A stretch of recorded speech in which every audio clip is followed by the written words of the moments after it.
Je dirais que c'est un grand plaisir d'abord de se retrouver, de pouvoir enfin faire ça pour cette cérémonie, cette fête.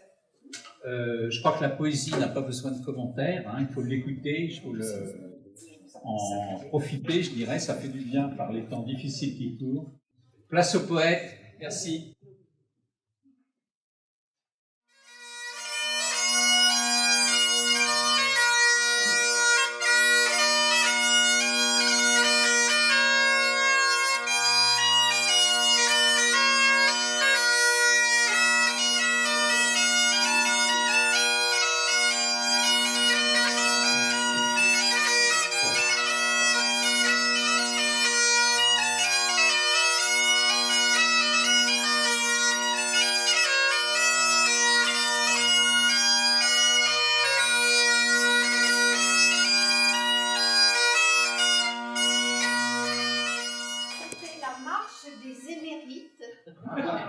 Tout spécialement pour l'occasion par Claude Grandjean.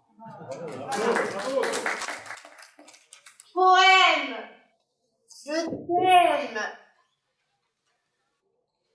Je te vois naître, mon poème, dans le frémissement du vent sur une frêle goutte d'eau, pour t'envoler dans les nuées, rebondissant à l'infini, de bouche en bouche, de cœur en cœur. Poème, je t'aime, tu es mon plus beau moment, le quotidien de mes jours. Tu effaces mes tourments pour m'offrir tes mots d'amour, un peu plus chaque jour. Poème, je t'aime. Poème, où es-tu encore passé? La plume et le papier se désespèrent. Je veux du merveilleux dans l'ordinaire. Et sans toi, poème, comment pourrais-je le trouver? Poésie, coucou. Je suis en toi. Déshabille-moi. J'aime la fantaisie. Poème, à toi les mots qui m'inspirent. Aime le chant des vers qui t'égrènent. Sème un doux murmure et respire une joie douce et sereine. Poésie, je t'aime, ombre gardienne de mes nuits d'insomnie, tisseuse de mots d'amour sur mes mélancolies. Je t'aime, ô poésie, douce mélodie, suprêmes harmonies, tendre compagne de mes chemins de vie. Je t'aime, ô poésie. Je sculpterai les mots pour enfanter le rêve, pour qu'ils viennent enchanter la musique du cœur et permettre à chacun, par un simple poème, de transcender la vie et d'offrir le bonheur. Il est arrivé le poème de mon cœur, un matin d'été, plein de chants et de fleurs. Il m'a envoûté, ce chevalier sans peur, et pour m'en adorer, toujours avec ardeur, moi j'écris des vers toute la journée, des vers pour lui plaire, des vers raffinés, des vers très sincères, des vers passionnés. C'est à mon poème, je ne peux m'en passer. Poème, tu es mon est, mon ouest, mon nord, mon sud. Tu es ma bouffée d'air, mon oxygène. Mais toi, poème, est-ce que tu m'aimes? Si j'entends non, on arrête. Bonjour à tous et merci d'être venus. Après cette mise en bouche, cette déclaration d'amour au poème et à la poésie, nous continuons à cheminer avec les mots, les rimes, les métaphores. Il y en aura de toutes les couleurs, oscillant entre rires et pleurs, où mes amis poètes et moi-même laisserons parler notre âme et notre cœur pour débuter et souligner dans la banalité du quotidien dans la souffrance et les épreuves de la vie, la beauté et la joie, pour donner du sens à notre existence.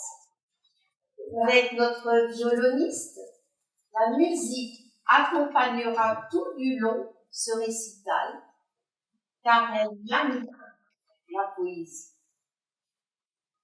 Chers professeurs émérites, chers amis, aujourd'hui, laissez-vous enseigner, laissez-vous poétiser, laissez passer entre vous et nous un petit courant de douceur et d'amour. Car la poésie, ce n'est que du bonheur, c'est une histoire de cœur à cœur.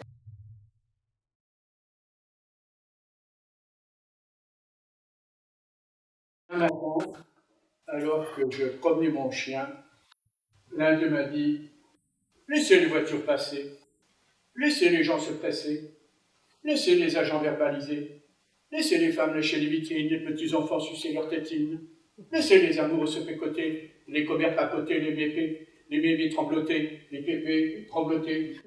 C'est le poitrinaire cracher, le conducteur se fâcher, le voleur s'éclipser, le jet d'eau trisser, le bus filer, le tram simuler, la CGT défiler. Laissez les chèques se barrer, madame se garer, messieurs se bagarrer. Laissez les feux se griller, les voitures s'égousiller, le camion s'égosiller. Laissez s'en aller les trottoirs aux touristes se faire voir. Laissez un peu les bancs s'asseoir, les gens se marcher sur les pieds marcher sur les gens. Laissez le clochard se gratter, le gueulard gueuler, le soulard dégueuler. Laissez l'impudence se faire écraser. Pimpon, pimpon. Laissez passer les pompiers. Mais de grâce, oh de grâce, ne laissez pas pisser votre chien sur mon pied.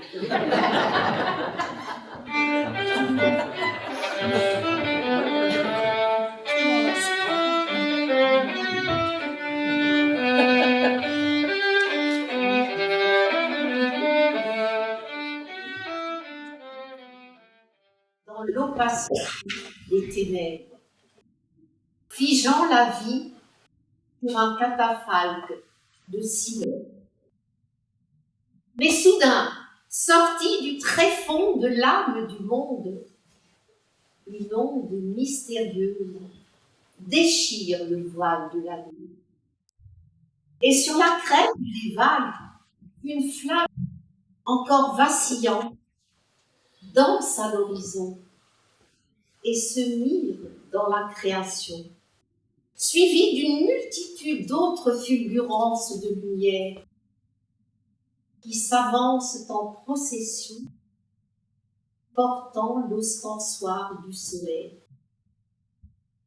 Une aube nouvelle allume dans le cœur des bouquets de promesses, tandis que la terre, pénétrée de chaleur, s'habille de fleurs, pour célébrer au passage du temps le miracle renouvelé de la vie. Flûte, harpe, hautbois, gambes et violons, jouez vos musiques de lumière. Poèmes, gravez vos rimes sur les murs de pierre. Faites lever dans les cœurs le ferment de l'espérance. Parfum, rehaussez de vos fragrances l'essence de la beauté. Roulez, tambour, car le printemps est de retour.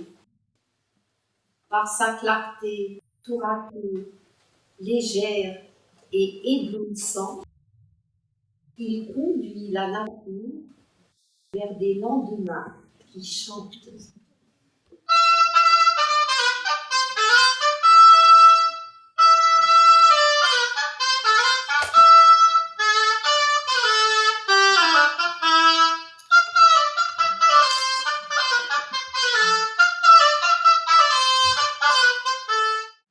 Le chapeau d'Amandine est tombé dans les temps.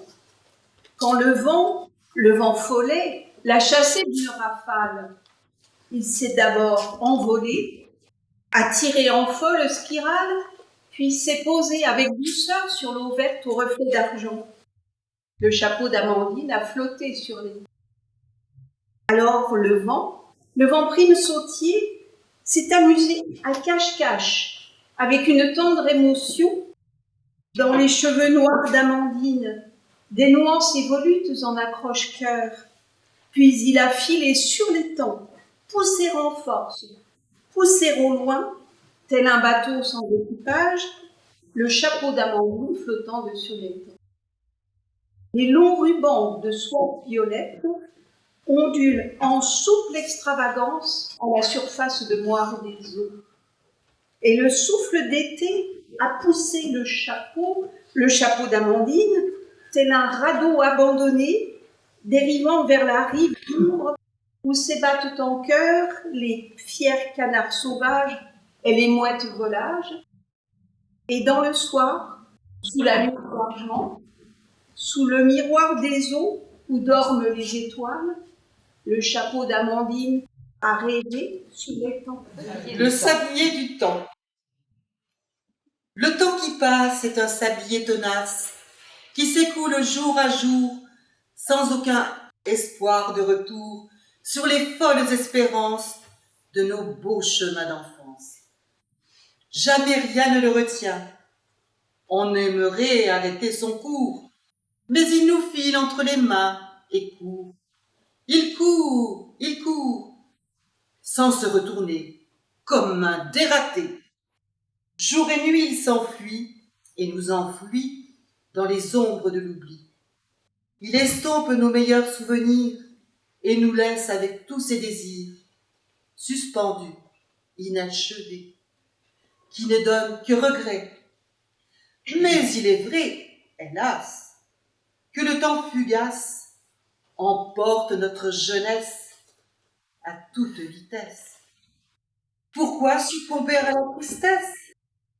Bientôt viendra l'heure de la sagesse, de la patience, de la tendresse, de l'aptitude à profiter de chaque instant donné et de tout vivre avec intensité pour ne rien jamais regretter.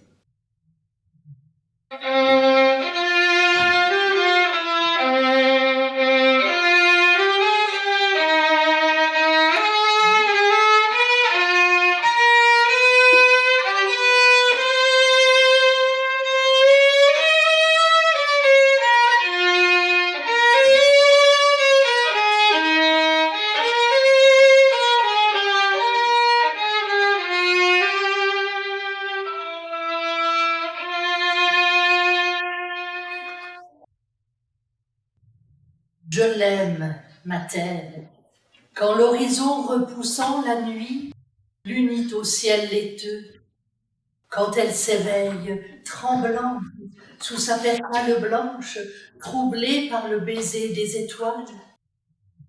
Je la chéris, ma terre, quand le soleil, maître impérial, ravive ses couleurs, quand elle scintille de toutes les graines en liberté qui dansent avec le vent. Je ris quand elle est alourdie des promesses de vie, abri, auberge, terrain de jeu pour une faune hardie. Mais quand les éclairs l'aveuglent, la menacent et lui infligent des violences, je souffre avec elle. Quand les socs de charrue la retournent et la peignent comme une longue chevelure, quand elle s'endort et se fait oublier, préparant en secret un printemps ouragan, je la vénère, ma terre, je l'écoute, l'admire, la respire, et le coule entre mes doigts comme une source, et j'en ressens le goût dans la bouche. Elle, ma terre, et moi ne faisons qu'un. Que c'est donc l'être humain de l'arbre et de son rêve? Il parcourt la forêt dans le murmure abscon des feuilles célébrant la racine et la sève, sans même les entendre en leur espoir fécond. Elles scandent pourtant leur danse chamanique, transforment le carbone en élément vital. répandent dans les airs leur savoir alchimique, distillent l'oxygène en lent cérémonial. Que c'est donc l'être humain du rêve de la feuille, lorsqu'elle s'abandonne au vol aventureux, son pétiole blessé dans le vent d'orgueil, amenant vers l'humus son voyage hasardeux? Dans des tourbillons fous, l'emporte l'espérance de redonner sa force à l'arbre qui s'endort. Elle rejoint au sol les limbes en partance, libérant dans la terre un vivifiant apport. L'être humain n'en sait rien, mais l'arbre rêve et veille. Il s'arrime à la terre et contemple les cieux. Le rythme des saisons le berce et l'émerveille. Il médite en son cœur les mystères des dieux. Lorraine, ma Lorraine, il faut que je te dise combien au fil des ans tu as charmé nos cœurs. Native de ton sol, j'admire ta devise et ne crains ton blason, il porte nos valeurs. Depuis l'Anjou lointain, le chardon est venu ainsi que notre croix de force le symbole, rappeler aux Lorrains l'incessante vertu, de l'ardeur à lutter, du courage qui vole à l'appel des coups durs, fait redresser la tête pour contrer vaillamment les défis de l'histoire. Les Romains et les Huns ont voulu ta conquête, puis les Francs, eux aussi, vinrent chanter victoire. Pour de nombreux États, tu devins convoitise, ton fer et puis ton sel créant parfois l'envie, les sciences et les arts eurent ta gourmandise, tu fus riche, sais-tu, ô Malo-Thuringie. Tes terres accueillirent le col de Nancy. Alors, les ans ont fui, apportant tour à tour richesses et lumières, ombre néfaste aussi, tel un tableau offert par Georges de Latour. Tu connus tant de heurts, industrie en errance, chômage, désarroi, filature à l'arrêt, terrils abandonnés et ton peuple en partance, alors grand fut ton malheur, bien plus qu'il n'y paraît. Mais les mirabelliers ont toujours eu des fleurs, ont fait chanter ton nom au-delà de nos terres. Les tableaux de Friant sont souvent à l'honneur, autant que les vitraux lumineux de Grubert. Vois le printemps qui vient, paisible les troupeaux, dans ce monde bouillant tu as su rebondir. Sèche tes pleurs enfin, reçois le renouveau. Lorraine, ma Lorraine, et foi en amour. Elle sentait la vie au milieu de son ventre, le doux frémissement d'un petit corps nu qui du sein maternel envahissait le centre en pesant de son poids dans l'espace ténu.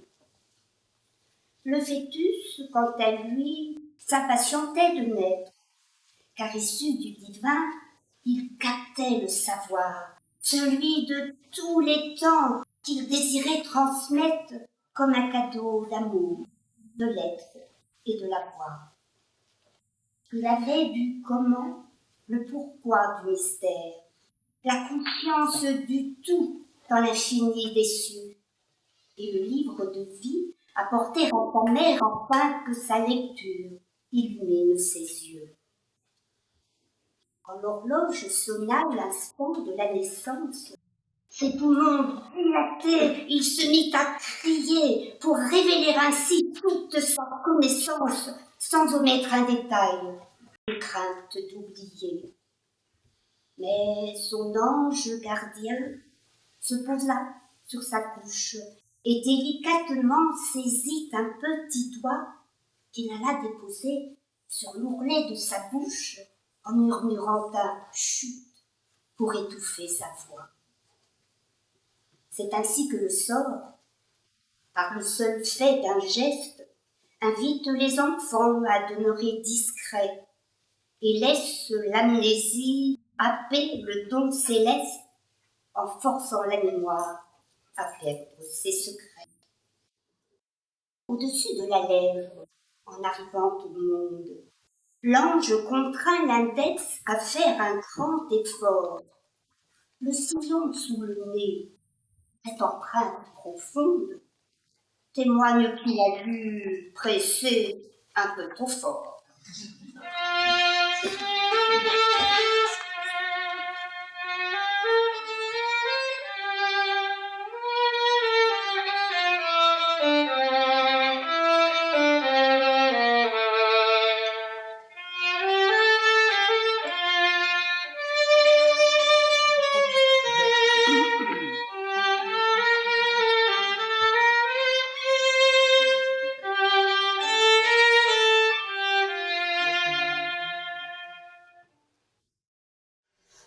Le gros oiseau. J'étais un gros oiseau épinglé dans le ciel, collé sur l'horizon, de la poix plein les ailes, avec le bec d'en haut et le cœur lourd de fiel. Je faisais du rase-motte sur ma vie ritournelle. Je n'étais qu'un moineau égaré hors d'enfance, des broussailles plein les plumes et les rêves déjà rances. Embusqué, gobelune, roitelet sans défense, je piaillais l'amertume sur des murs de silence. J'étais un gros oiseau dans sa cage prudence. Je n'étais qu'étourneau attendant délivrance. Jusqu'à ce soir immense où tu frottas ton aile en ma paupière lasse, ma petite hirondelle.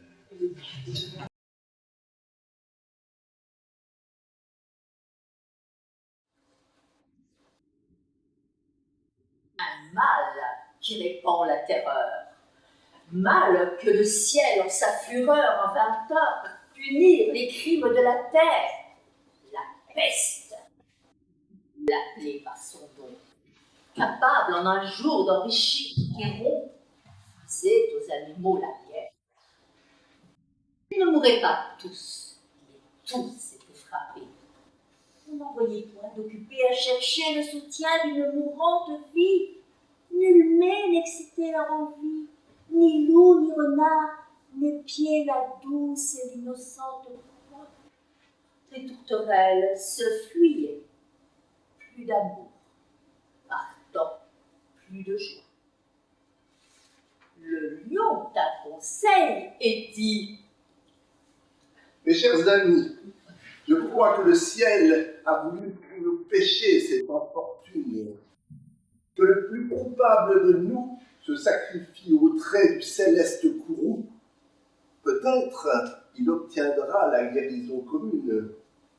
L'histoire nous apprend qu'en de tels accidents, on fait de pareils dévouements.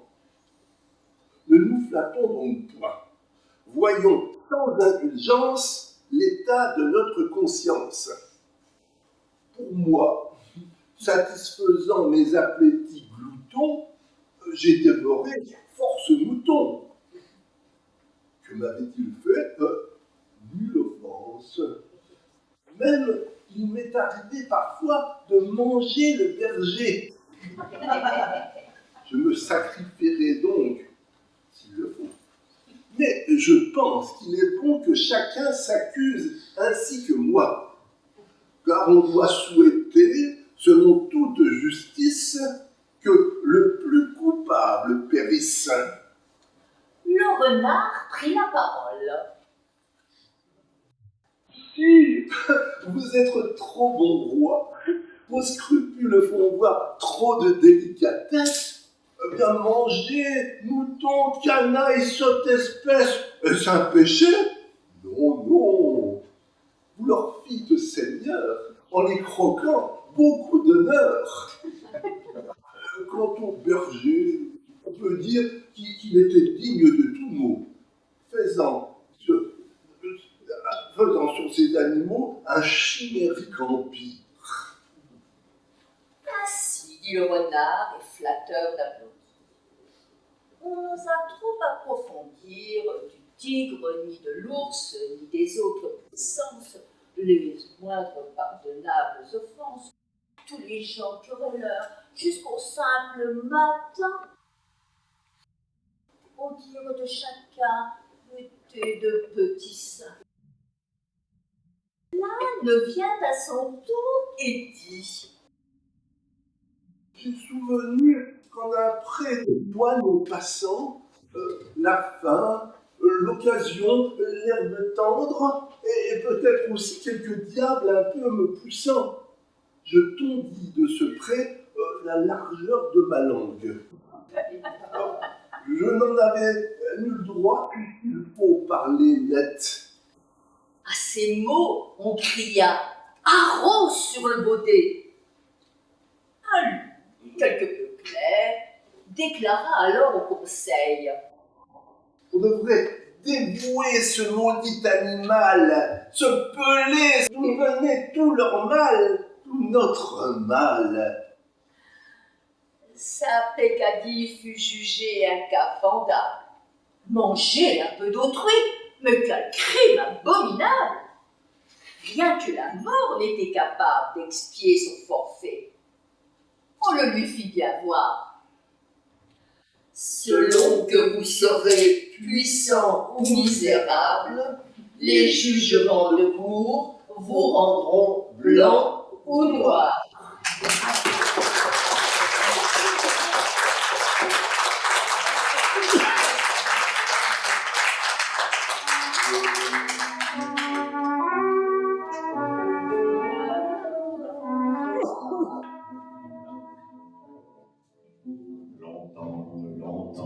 Longtemps après que les poètes ont disparu,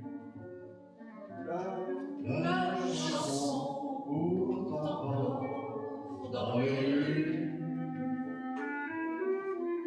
La foule les chante un peu distraite en ignorant le nom de l'auteur,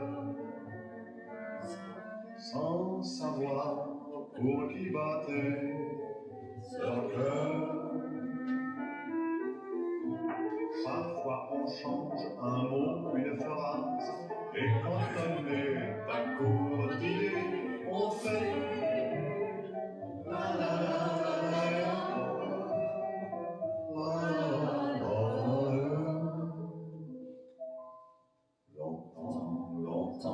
Longtemps après que les poètes ont disparu, leurs chansons courent encore dans les rues.